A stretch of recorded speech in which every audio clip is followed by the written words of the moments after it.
Gimana bisa aliansi politik yang udah terjalin selama 14 tahun hancur cuma dalam hitungan hari? Nah, di penjelasan kali ini kita bakal bongkar skandal Pem Bondi yang lagi panas-panasnya dan kita lihat apa sih sebenarnya isi dokumen yang bocor itu. Dan semuanya dimulai dari sini. Satu postingan di Truth Social, huruf besar semua, langsung dari Presiden. Postingan inilah yang menyulut apinya.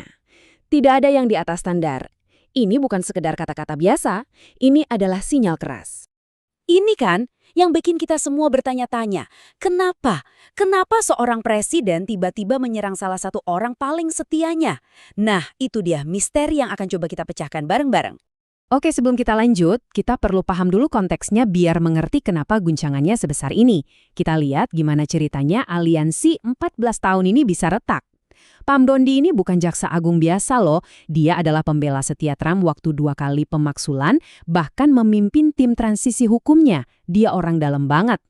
Nah, di sini ceritanya jadi bercabang dua. Ada dua versi yang beda banget. Di satu sisi ada cerita yang kita semua tahu. Bondi baru aja dikonfirmasi jadi jaksa agung bulan Januari 2025. Seorang loyalis sejati. Tapi, di sisi lain, ada cerita versi dokumen yang bocor. Di situ ada dugaan soal hubungan finansial yang nggak diungkap. Dan yang paling parah, tuduhan kalau dia masih aktif main pas udah menjabat. Sampai-sampai, presiden yang menunjuk dia sekarang minta penjelasan. Oke, sekarang kita masuk ke intinya. Berita di luar sana kan cuma reaksinya aja ya, tapi dokumen-dokumen inilah barang buktinya. Yuk kita ikuti jejak uang dan jejak digitalnya. Kita mulai dengan angka yang wow, gede banget. 31 juta dolar. Inilah nilai sebuah mansion mewah di Palm Beach yang terhubung dengan LLC atau perusahaan perseroan terbatas miliknya Bondi. Dan yang paling penting, angka ini nggak ada di laporan keuangannya. Nah, ini dia, jantung tuduhannya. Ini kutipan langsung dari dokumen Komite Kehakiman Senat, halaman 47.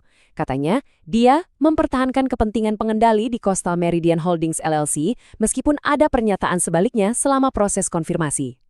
Gampangnya gini, dokumen ini menuduh dia mungkin sudah berbohong kepada Kongres. Lini masa ini, jujur aja, mungkin bagian yang paling bikin merinding. Coba lihat, setelah Bondi dikonfirmasi bulan Januari, cuma butuh 2 bulan, transfer uang mulai masuk ke LLC-nya. Totalnya 4,7 juta dolar sampai September. Ingat ya, ini semua terjadi setelah dia menjadi penegak hukum tertinggi di negara ini. Puncaknya, memo internal Departemen Kehakiman di bulan November yang menandai adanya konflik kepentingan. Dan kalau Anda pikir itu sudah parah, tunggu dulu. Di halaman 112 dokumen itu ada yang lebih gila lagi.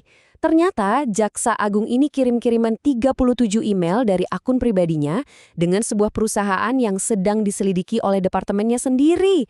Alasannya pelanggaran sanksi. Ini jelas banget konflik kepentingannya. Dan ceritanya nggak berhenti di situ. Kelihatan banget kayak ada usaha buat nutup-nutupin ini.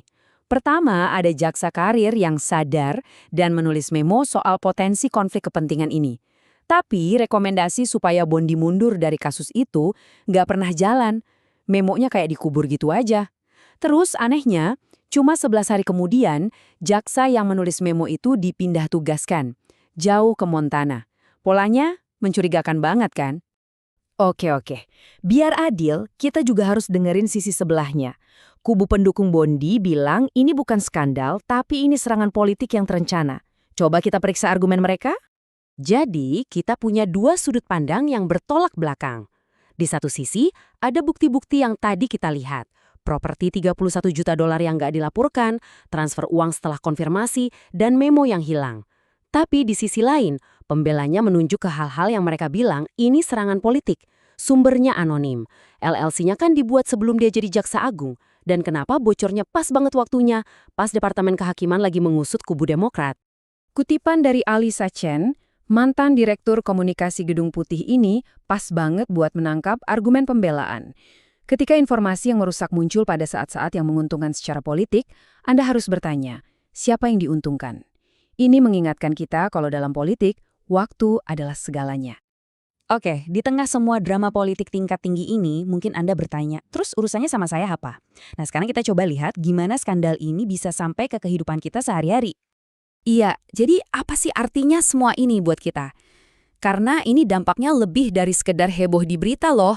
Ada konsekuensi nyata yang mungkin nggak kita sadari. Contohnya nih, negosiasi soal sengketa pinjaman mahasiswa senilai 340 juta dolar bisa jadi tertunda. Ribuan pegawai di Departemen Kehakiman bisa kena imbas pembekuan rekrutmen.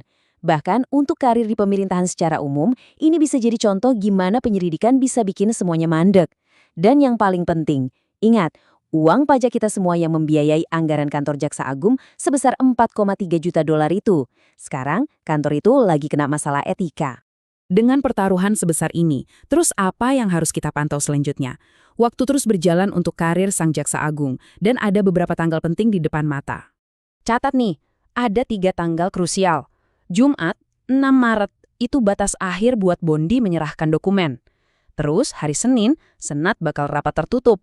Akhirnya, hari Rabu, 11 Maret, kita bakal tahu hasil temuan dari penasihat Gedung Putih.